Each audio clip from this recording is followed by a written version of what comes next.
This is coming from a test that we did on a actual live situation, where we basically compared 3 different solutions.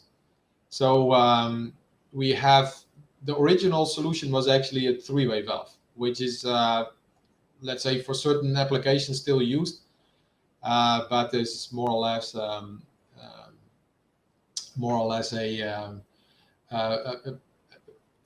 solution that is outdated in many cases now.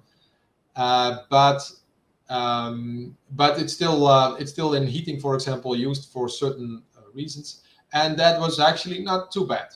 It's 0.8 degrees fluctuation. Then we basically did not change anything about the application itself, but we used then in parallel an ABQM, so a pressure independent control valve, and then immediately you see that the stability of the control goes is improved quite a lot. And basically this is as good as you could want it. I mean, as I said, I mean, it's very easy to say, okay, I want 22, so it must be 22, but control simply is not that easy. The bottom part is actually one of those newfangled electronic pressure independent valves, which are using a flow sensor to control for pressure. And here we see that it does work under certain conditions, but not under all conditions. And this is because you can't really fix physics with electronics. Because as I was saying, you need to have a predictable response to a predictable input.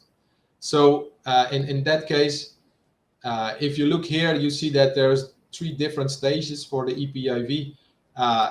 Completely to the left, it was basically functioning under a fairly open conditions, and in the middle part it was more closed, and in the into the right part it was operating under fairly small, low flow conditions.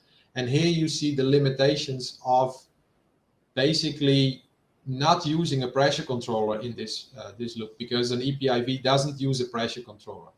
And if you do not use a pressure controller, you will have fluctuations at some point in the system, because your response is not as predictable as if you have a pressure controller.